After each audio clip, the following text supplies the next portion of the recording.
On April 14, 1912, the Titanic did not sink because of a single mistake. It sank because of warnings ignored, confidence misplaced, and systems that failed quietly.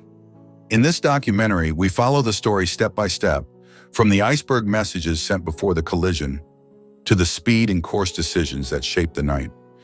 We examine the moment of impact, the ship's design, and why Unsinkable became a dangerous belief. We uncover confusion, lifeboat choices, class barriers below deck, and the role of nearby ships that came too late. Finally, we turn to modern evidence from the wreck itself, revealing what really happened and why the Titanic still matters today. Chapter 1. The warnings before the iceberg. The story of the Titanic's final night does not begin with ice scraping steel. It begins days earlier, with messages quietly tapping across the Atlantic, carried by sparks and wires that few passengers ever noticed. In April 1912, wireless radio was still new. Ships used it mainly to send personal messages for wealthy passengers, not as a full safety system. The Titanic carried two wireless operators, Jack Phillips and Harold Bride. They worked long hours in a small room near the bridge, sending and receiving messages almost non-stop. On a ship filled with first-class luxury, wireless traffic was heavy. Passengers paid well to send telegrams announcing their journey, and those messages came first. As the Titanic sailed west from Southampton, reports of ice began to arrive. Other ships crossing the North Atlantic had already encountered large ice fields drifting unusually far south. The winter of 1912 had been colder than normal, and ice from Greenland had broken free earlier, and in larger numbers than expected. This was not secret information. It was shared openly, ship to ship, over wireless. On April 12, the Titanic received its first clear warning. The ship Coronia reported bergs, growlers, and field ice, directly in the Titanic's projected path. The message was acknowledged and passed along, but it did not cause alarm. Ice warnings were common in spring. Experienced officers had seen them before and crossed safely.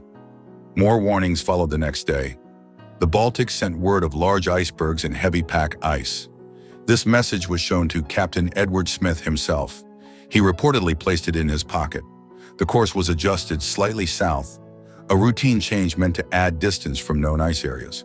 But speed remained the same. At the time, speed was not seen as reckless. It was expected. White Star Line ships were not built to break speed records, but they were built to keep schedules. Arriving on time mattered. A smooth, fast crossing was part of the company's reputation. There was no written rule that ships must slow down after ice warnings. In fact, many captains believed that moving quickly through dangerous areas reduced risk by limiting time spent there. By April 14th, the warnings became more frequent and more specific. That morning, the ship Nordam reported ice directly ahead. Later, the America warned of two large icebergs near the Titanic's route. Each message added to a growing picture, but none of them alone suggested immediate danger. The North Atlantic had always been unpredictable. Inside the wireless room, pressure was building for a different reason. The Titanic's radio had broken down earlier in the voyage. Phillips and Bride worked tirelessly to catch up on the backlog of passenger messages. By the afternoon of April 14th, they were overwhelmed. Their priority was clearing traffic, not tracking ice reports. That evening, at 7:30 p.m., the ship Californian sent a message warning of three large icebergs just ahead. Phillips received it, but he was busy transmitting passenger traffic to Cape Race, Newfoundland. The ice message was not marked urgent. It was not immediately forwarded to the bridge. At 9:40 p.m., the Mesaba sent one of the most detailed warnings of the entire night. It described a massive ice field directly across the Titanic's path, listing precise coordinates. This message was received clearly. It was logged. But there is no evidence it was ever delivered to Captain Smith or the officers on watch. It stayed in the wireless room, buried under routine work. Later, around 10:55 p.m., the Californian tried again. Its operator, Cyril Evans, warned that his ship had stopped for the night, surrounded by ice. Phillips, exhausted and focused on his work, responded sharply, telling Evans to keep out because he was busy. Evans shut down his radio and went to bed. This exchange would later become one of the most examined moments of the entire disaster. None of this means the crew was careless in the way we imagine today. The system itself was flawed. Wireless operators were not part of the ship's command structure. They answered to the Marconi Company, not the captain. There was no formal rule requiring them to report every ice message immediately. Much depended on judgment, habit, and timing. On the bridge, officers relied heavily on visibility. That night was calm and clear, but strangely dark.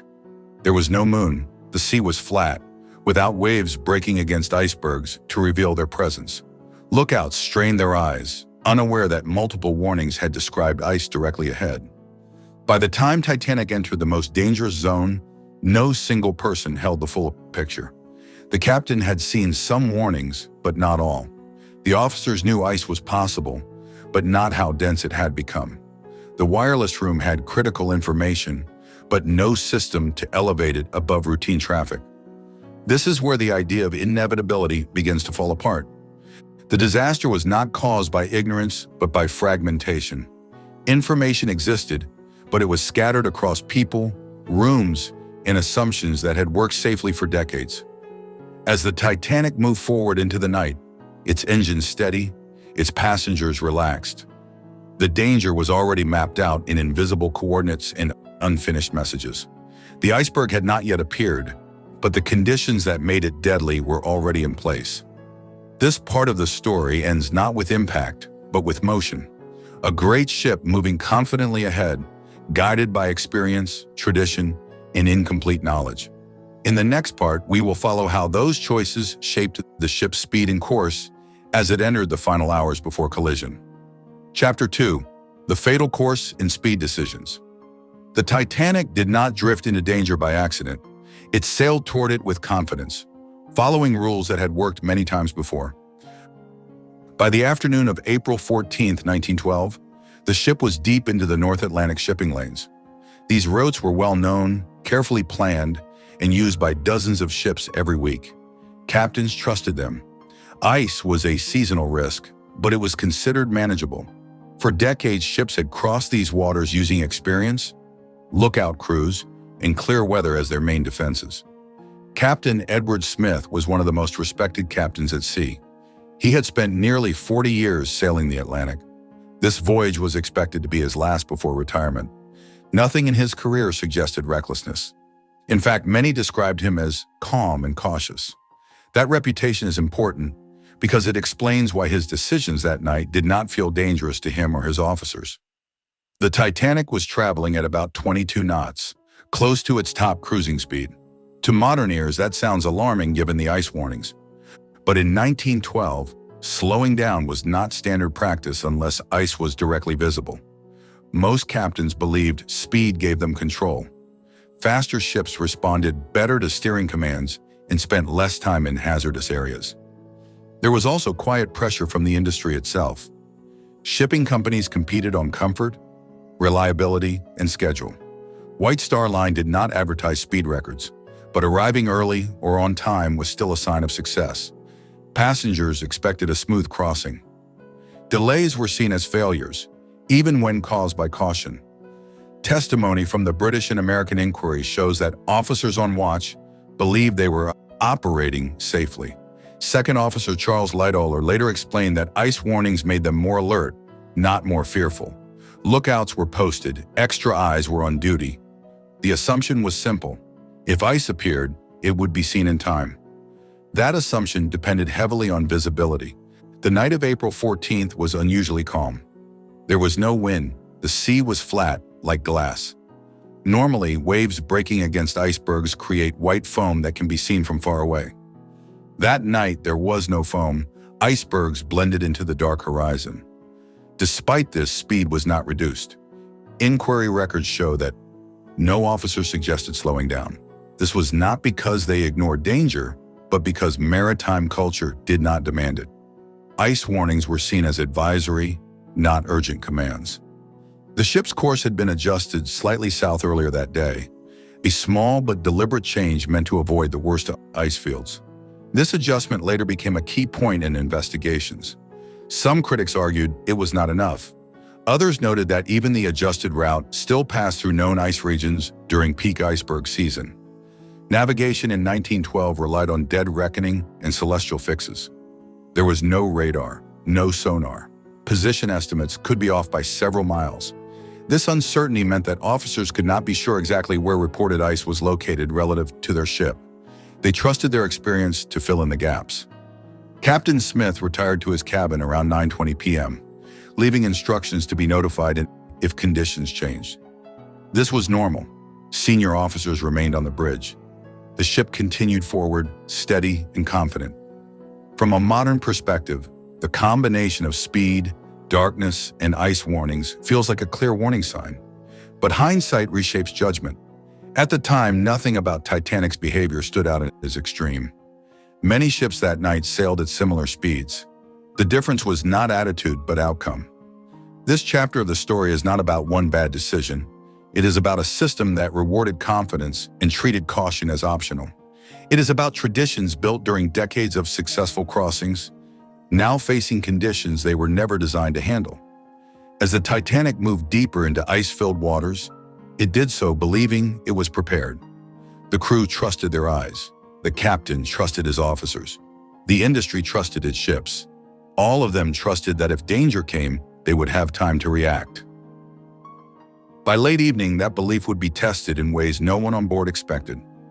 In the next part, we will move closer to the moment when that confidence met the limits of human vision and mechanical response. Chapter 3. The Moment of Impact. Late on the night of April 14, 1912, the Titanic cut through the Atlantic in near silence. The engines worked steadily below, but above deck, the air was still. There was no wind, no moon. The sea was so calm that it reflected almost nothing. To the people on board, it felt peaceful. To the officers and lookouts, it made the night unusually difficult. At 11:40 p.m., Frederick Fleet stood in the crow's nest with Reginald Lee. They had been watching the horizon for hours.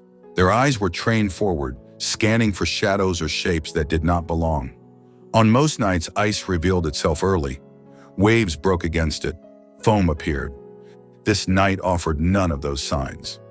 Fleet later explained that the iceberg appeared suddenly, not rising from the distance, but seeming to form out of the darkness itself. It was a darker shape against a darker sky. By the time he was sure of what he saw, it was already close. He rang the warning bell 3 times. Then he picked up the phone connected directly to the bridge. "Iceberg, right ahead," he reported. On the bridge, 6th Officer James Moody answered the call. Within seconds, 1st Officer William Murdoch reacted. He ordered hard a starboard, which in 1912 meant turning the ship's bow to the left. He also ordered the engines stopped and then reversed. These commands were shouted, repeated, and carried out immediately. What happened next unfolded in less than a minute. The Titanic was massive, more than 880 feet long. Even with fast reactions, a ship of that size could not turn quickly. The bow began to swing slowly, but not fast enough. The iceberg slid past the starboard side, close enough for some passengers to feel a slight vibration, but not violent enough to cause panic. Many people did not even realize anything unusual had happened. There was no loud crash, no tearing metal sound echoing through the ship. Instead, there was a strange shudder, followed by a faint grinding sensation. Some passengers later described it as running over 1,000 marbles. Others felt nothing at all. Below the waterline, however, the damage was severe. The iceberg did not punch a single large hole. Instead, it scraped along the hull, popping rivets and opening narrow seams between steel plates across several compartments. Modern analysis suggests that the total area of openings was not enormous, but their spread was deadly. Water began flooding into at least 5 of the Titanic's forward compartments. The ship had been designed to stay afloat with 4 compartments flooded. 5 was too many. At first, even the officers did not understand the seriousness of the damage. Murdoch closed the watertight doors immediately, following procedure. On paper, this should have protected the ship, but the bulkheads did not extend high enough.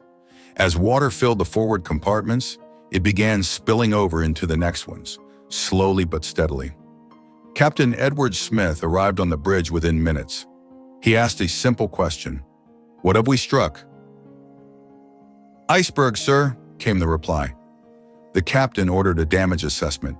Ship's carpenter, J. Hutchinson, and chief designer, Thomas Andrews, began inspecting the lower decks. Andrews moved quickly, checking compartments, calculating water flow, and marking time.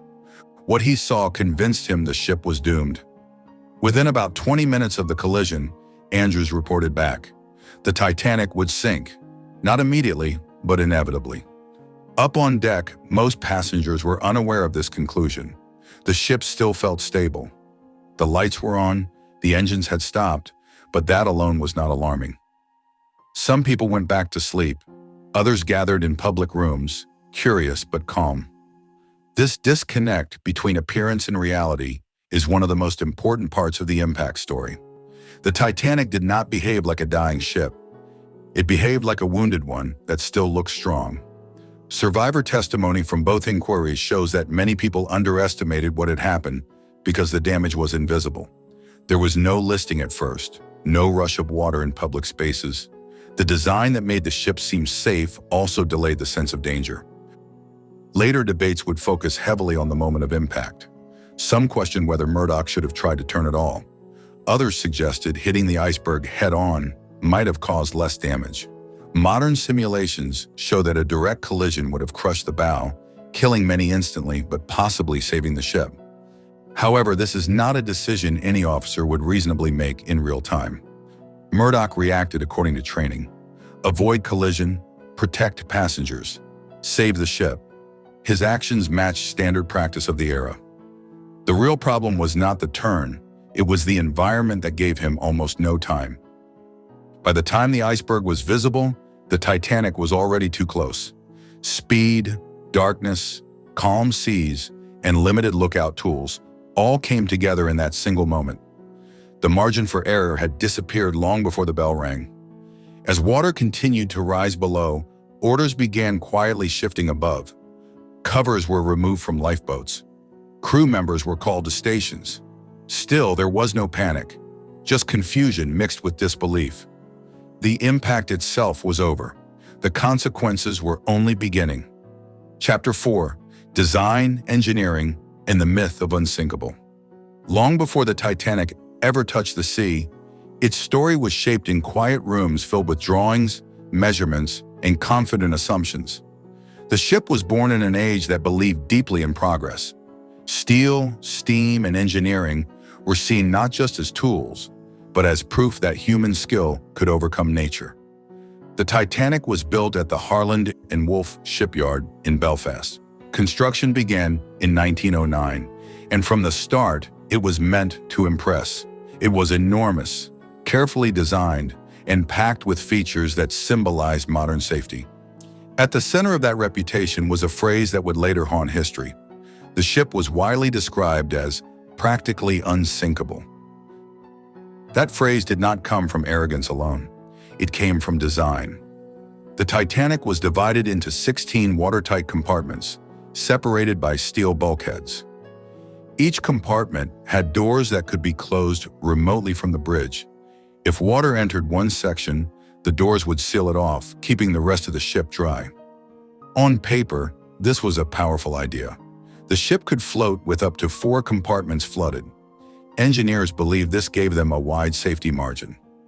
What many people did not realize was that these bulkheads did not reach the top of the ship. They stopped several decks below. This meant that if water rose high enough in one compartment, it could spill over into the next, like liquid pouring from one tray into another. This design was not considered dangerous at the time. It was common practice.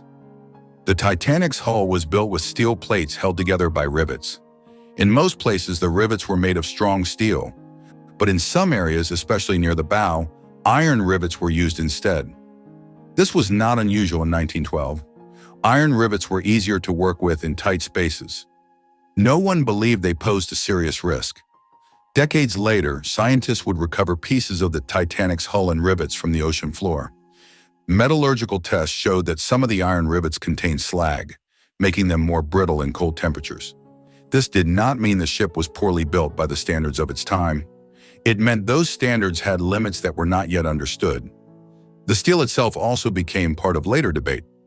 Tests showed it was strong but less flexible in icy conditions. Again, this was not negligence. It was the best available material, judged by the knowledge of the era.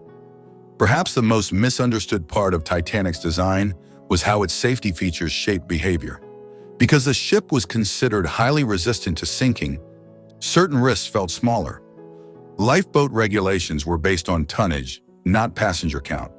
Titanic met and exceeded those rules, even though it carried far fewer lifeboats than people on board. This was legal. It was accepted. It was normal. Engineers and shipbuilders did not imagine a scenario where the ship would need every possible lifeboat at once. The design philosophy assumed time. Time to assess damage, time to send for help, time to transfer passengers safely. That assumption shaped everything. When Thomas Andrews, the ship's chief designer, walked through the flooding compartments after the Iceberg strike, he understood immediately what the bulkhead design meant. Water was entering too many compartments too quickly. The safety margin had been exceeded. The ship's strength was now working against it, keeping it upright long enough to delay evacuation urgency. To passengers, the Titanic still felt solid. To Andrews, the math was clear. The myth of Unsinkable did not come from a single statement or advertisement. It grew quietly from confidence, from the way the ship was described, from the way people spoke about it, from the way safety features reduced fear rather than encouraged caution. Even Captain Smith, experienced and respected, trusted the ship, not blindly but reasonably, based on everything he knew. After the sinking, public anger looked for simple explanations. Some blamed poor materials, others blamed bad design. Over time, the truth settled into something more uncomfortable. The Titanic was not fatally flawed in isolation. It was the product of its time, built on assumptions that had not yet been tested at their limits. The ship did exactly what it was designed to do, until it was asked to do more than anyone imagined. This is what makes the engineering story so important. It shifts the focus away from blame and toward understanding. The Titanic did not fail because its builders were careless. It failed because progress moved faster than experience. Chapter 5: Confusion and Delay. After the collision. In the minutes after the Titanic struck the iceberg, the ship did something unexpected. It stayed calm. There was no immediate tilt, no rush of water across the decks, no screams echoing through the corridors. The engines had stopped, but the lights remained on. For many passengers, the sensation was so mild that it barely registered as danger at all. Some felt a gentle vibration, others felt nothing and slept through it. This calm created confusion. Crew members were trained to respond to emergencies, but they were also trained to avoid panic. That balance mattered. Officers did not shout alarms. There was no general announcement. Instead, quiet instructions moved through the ship in pieces. Some stewards were told to wake passengers.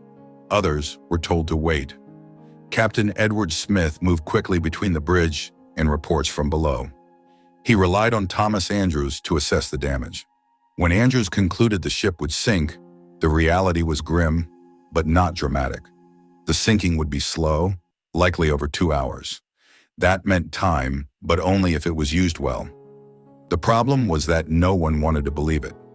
Many crew members struggled to reconcile Andrews' assessment with what they could see.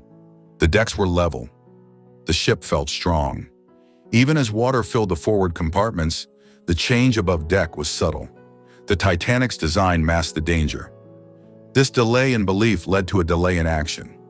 Stewards knocked on cabin doors and told passengers to put on lifebelts, just as a precaution. Some passengers laughed. Others questioned why such a grand ship would require them. First-class travelers were reluctant to leave warm rooms for a cold deck based on vague instructions. In third class, language barriers made explanations even harder. Survivor testimony later revealed that different parts of the ship experienced completely different realities at the same time. Some passengers were calmly drinking coffee, others were already standing in water below deck. The lack of a single clear message allowed these realities to coexist far too long. On the bridge, officers debated how much information to share. There was fear that announcing the ship would sink would cause panic. This fear was not unfounded. Maritime disasters in the past had shown how quickly chaos could cost lives. The decision was made to move carefully, step by step, but careful soon became slow. Lifeboats were uncovered and prepared quietly. Crew members were assigned to stations. Yet boarding did not begin immediately. Officers themselves were still absorbing the situation. Some believed the ship might remain afloat long enough for rescue. Others hoped flooding might stabilize. Meanwhile, wireless operators Jack Phillips and Harold Bride were told to begin sending distress calls. Even this step carried uncertainty. Distress signals were not standardized yet. Phillips first sent CQD, the older distress call, before also using the newer SOS. The calls went out, but responses would take time. Passengers sensed that something was wrong, but not how wrong it was. Many went up on deck out of curiosity. The night air was cold, the sea was calm. Stars reflected faintly on the water. Nothing about the scene suggested urgency. This mismatch between appearance and reality is central to understanding what followed. Crew members themselves were divided by information. Some knew the ship was doomed, others did not. There was no single moment when everyone on board understood the truth together. Understanding arrived in waves, uneven and delayed. The Titanic's reputation worked against it here. People trusted the ship. They trusted authority. When told to wait, they waited. When told it was precautionary, they believed it. By the time water began creeping higher and the ship's angle became noticeable, precious time had already passed. This was not a failure of intelligence or care. It was a failure of communication under conditions no one had rehearsed fully. Emergency drills had not included passengers. Few had ever imagined needing to evacuate a ship this large, this orderly, this new. As confusion slowly gave way to realization, officers faced a new challenge: turning awareness into action without losing control. That transition from disbelief to urgency would define the next phase of the disaster. Chapter 6: Lifeboats, Capacity, and Human Choices. When the Titanic was designed, lifeboats were treated as a backup, not a solution. They were meant to ferry passengers to rescue ships, not to hold everyone at once. This belief shaped everything that happened on the night of April 14th, and it explains why human choices around the lifeboats became so important. The Titanic carried 20 lifeboats. At full capacity, they could hold about 1,178 people. More than 2,200 were on board. By modern standards, this feels shocking, but in 1912, it was legal. British regulations required lifeboats based on a ship's tonnage, not on the number of passengers and crew. The Titanic exceeded those requirements. From a legal and industry point of view, it was compliant and even well-equipped. No one imagined a situation where all lifeboats would need to be launched. This assumption shaped behavior after the collision. When officers first prepared the boats, they did not see them as the only path to survival. They saw them as a precaution, a way to move people off temporarily until help arrived. This belief made them cautious about overloading boats or launching them too quickly. The first lifeboats left the ship only partially full. Lifeboat number 7, the first to be lowered, carried just 28 people despite having space for 65. Several early boats left with similar gaps. Officers feared that overloaded boats might break during lowering or capsize once in the water. These were not unreasonable fears.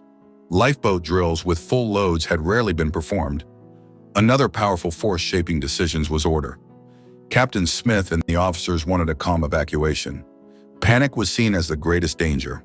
To maintain control, they followed a familiar rule: women and children first. This phrase was never formally written into law, but it was deeply ingrained in maritime culture. How that rule was applied, however, varied by officer. Second Officer Charles Lightoller enforced it strictly. On his side of the ship, men were not allowed into boats unless no women or children were present. This led to boats leaving underfilled when no women were nearby at that moment. First Officer William Murdoch, on the other side, interpreted the rule differently. He allowed men to board if no women or children were waiting. As a result, boats from his side generally carried more people. These differences were not coordinated. Each officer acted based on judgment, experience, and the situation directly in front of them. There was no single evacuation and strategy guiding every launch. Passengers faced their own choices. Many women hesitated to leave their husbands behind. Some refused to board until persuaded or forced. Others stepped back, believing there would be another chance later. The idea that the ship might actually sink was still hard to accept. For men, the situation was even more complex. Boarding a lifeboat could feel like breaking an unspoken code. Some men who survived later described deep guilt. Others described confusion, unsure whether they were allowed to go or not. Class also shaped access. First-class passengers were closer to the boat deck. They received information earlier and reached lifeboats more easily. In third-class, passengers faced longer routes, unfamiliar layouts, and in some cases, locked or confusing passageways. While there is debate over intentional barriers, inquiry testimony confirms that guidance was uneven and delayed. Language barriers added another layer. Many third-class passengers did not speak English. Instructions were unclear or misunderstood. By the time some reached the deck, many boats were already gone. Crew members themselves struggled. Many had never practiced launching a lifeboat with passengers inside. Some boats were lowered at odd angles. Others nearly jammed. These technical difficulties slowed the process and reinforced caution. As the night went on, reality became harder to deny. The ship's angle increased. Water reached higher decks. Officers began loading boats more fully. But by then, fewer boats remained. The tragic pattern was already set. The lifeboat story is often told as a numbers problem, but it is really a human one. Regulations shaped capacity, beliefs shaped urgency, judgment shaped who boarded and when.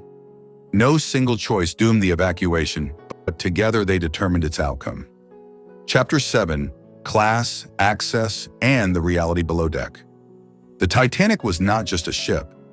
It was a floating society, carefully divided by class, space, and expectation. These divisions mattered little during calm days at sea. On the night of the sinking, they mattered deeply. Passengers were separated by class from the moment they boarded. First class occupied the upper decks, close to open air and lifeboats. Their cabins were spacious, near grand staircases and public rooms. Second class sat below them, still comfortable but less central. Third class was placed deep in the ship, toward the bow and stern, where space was tighter and routes were more complex. This layout was normal for the time. It reflected social structure, not safety planning. No one expected that physical distance from the deck would become a matter of life and death. After the collision, this distance became critical. First-class passengers were the first to sense something unusual. Stewards knocked on their doors early, often politely, sometimes apologetically. They were told to dress warmly and come up on deck. Many were escorted. The grand staircases provided clear, well-lit paths upward. For some, the journey to the boats took only minutes. Even then, many first-class passengers hesitated. The ship still felt solid. Leaving a warm cabin for a freezing deck did not seem reasonable. Some returned to their rooms to change clothes or gather belongings. They believed they had time. Below, the situation was very different. Third-class passengers often learned about the emergency late, and sometimes not at all. Testimony from survivors shows that some were only alerted when they felt water underfoot or noticed crew moving urgently through corridors. Instructions were inconsistent. In some areas, stewards guided passengers upward. In others, no one came. The ship's layout added to the confusion. Third-class areas were a maze of narrow passageways, stairs, and doors. Many passengers had only arrived days earlier and did not fully understand the ship's design. Signs were limited. Lighting was uneven. There has been long debate about locked gates. Some stories claim that third-class passengers were physically held back. Inquiry records show a more complex picture. Gates did exist, required by immigration rules to separate classes during arrival in the United States. Most were unlocked once evacuation began. However, delays in unlocking, lack of staff guidance, and confusion about routes still created real barriers. For passengers who did not speak English, the problem was worse. Instructions shouted in one language meant little to those who spoke another. Families became separated. Some followed crowds that led nowhere. Others waited, unsure whether to move or stay. As water rose in the lower decks, urgency increased sharply. Survivors described icy water climbing stairwells and flooding sleeping quarters. This was the first clear sign, for many, that the ship was truly in danger. By the time large groups of third-class passengers reached the upper decks, many lifeboats were already gone. Second-class passengers fell somewhere in between. Their cabins were closer to the boats than third class, but they still lacked the direct access of first class. Some were guided efficiently.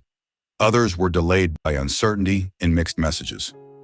It is important to understand that no master plan decided who lived and who died. What happened was the result of structure, timing, and information. People closest to the boats received information earlier. People farther away needed more time, guidance, and clarity, resources that were in short supply. Crew members faced impossible choices. Some worked tirelessly to guide passengers upward. Others were assigned to lifeboats and never left their posts.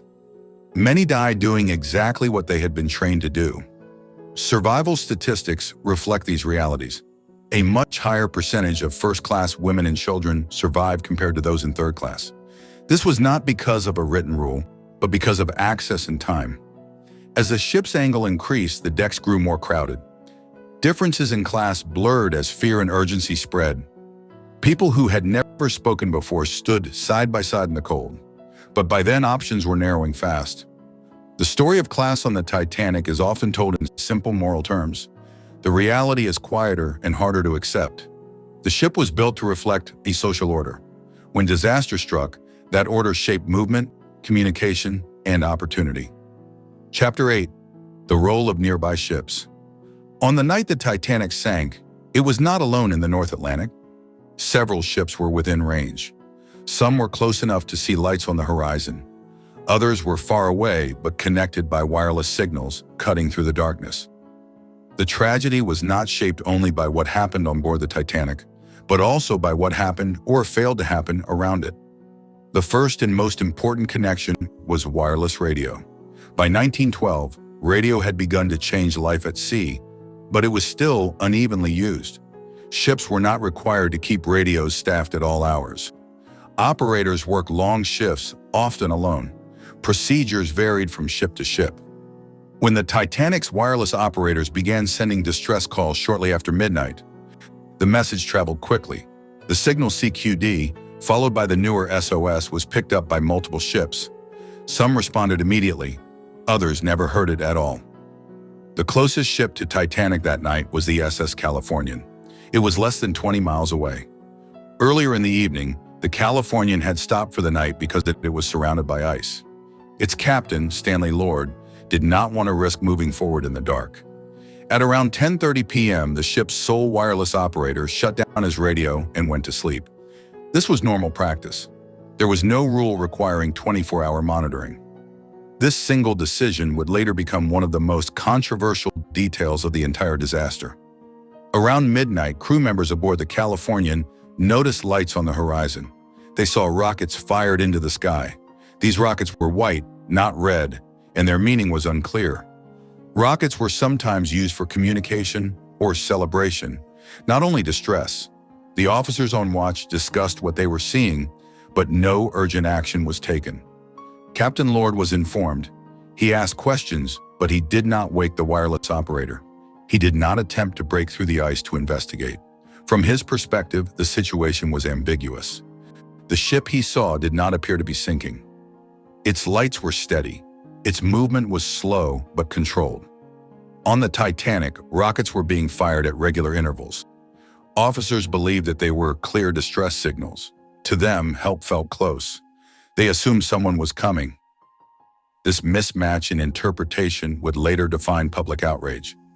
Farther away, the RMS Carpathia received the Titanic's distress call shortly after midnight. Its wireless operator, Harold Cottam, happened to still be awake. When he read the message, he immediately alerted Captain Arthur Rostron. Rostron did not hesitate. He turned his ship around and pushed it to full speed through ice-filled waters, shutting off heating and redirecting power to the engines. The Carpathia was about 58 miles away. Even at top speed, it would take hours to reach the Titanic. Other ships also received the calls. The Mount Temple attempted to respond, but was blocked by ice. The Frankfurt replied, but was too far away. Each response was shaped by distance, conditions, and technology. What becomes clear when examining inquiry transcripts is that there was no coordinated rescue system. Each ship acted independently, based on limited information. There was no central authority, no shared protocol for emergency response beyond basic distress calls. The Titanic's officers believed help would arrive sooner than it did. This belief influenced evacuation pace. Lifeboats were launched methodically, not frantically. The assumption was that survivors would be picked up shortly after leaving the ship. As the minutes passed and no ship appeared, hope slowly faded. When the Titanic finally sank at 2:20 a.m., its distress signals stopped abruptly. For ships listening, the silence was chilling. But even then, uncertainty remained.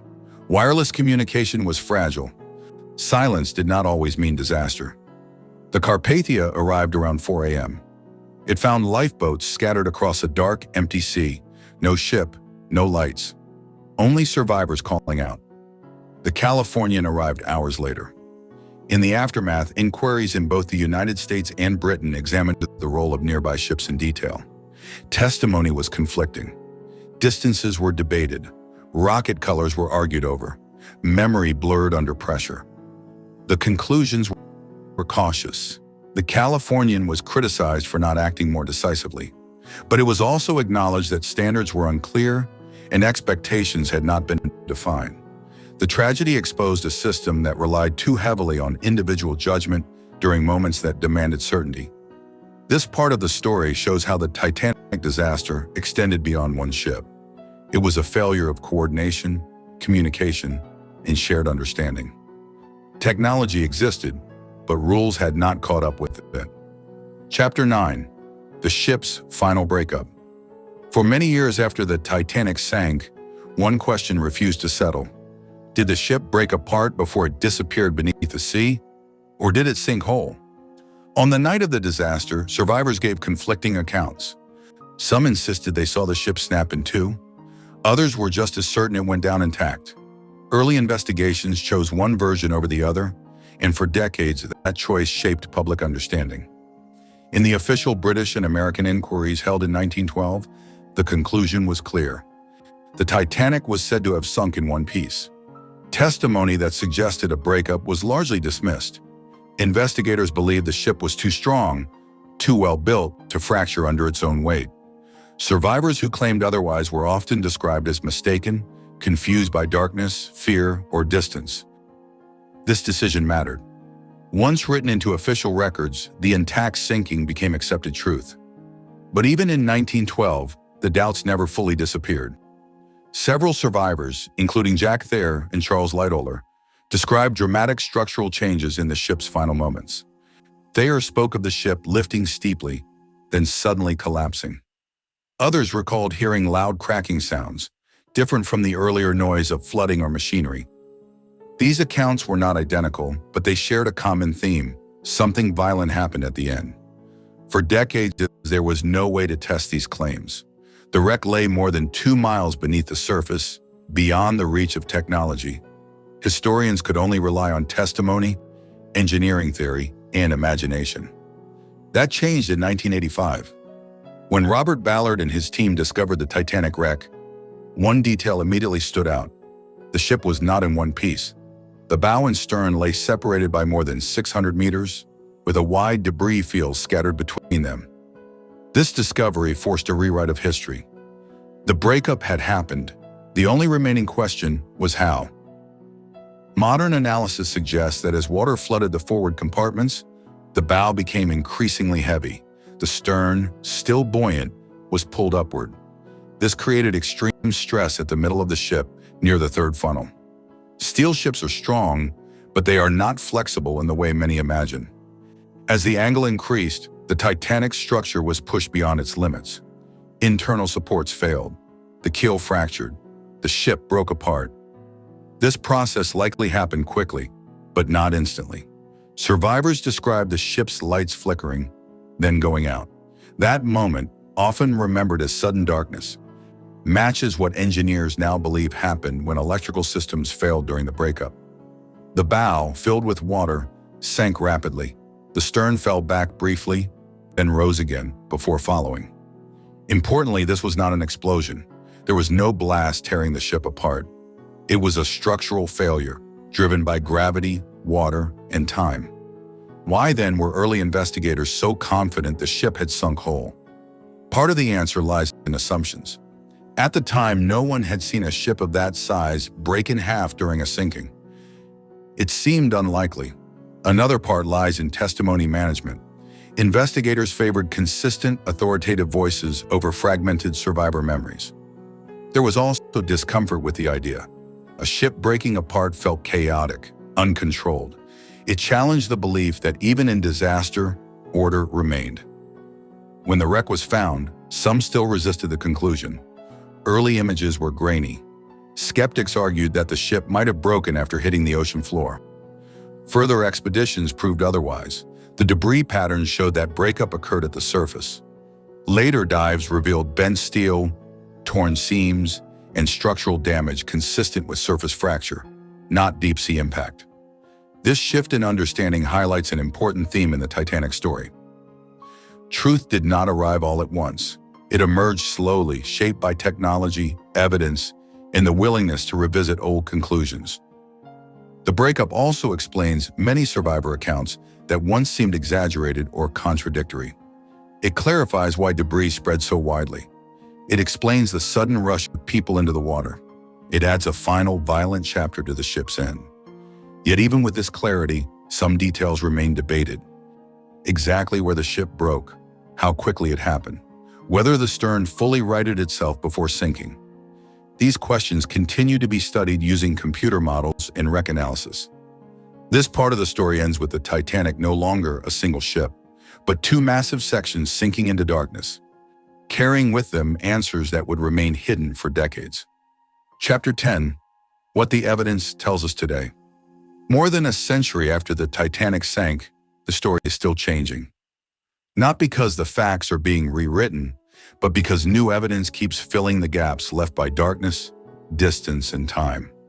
For decades, understanding the Titanic relied almost entirely on survivor testimony and inquiry records. These sources were valuable, but limited.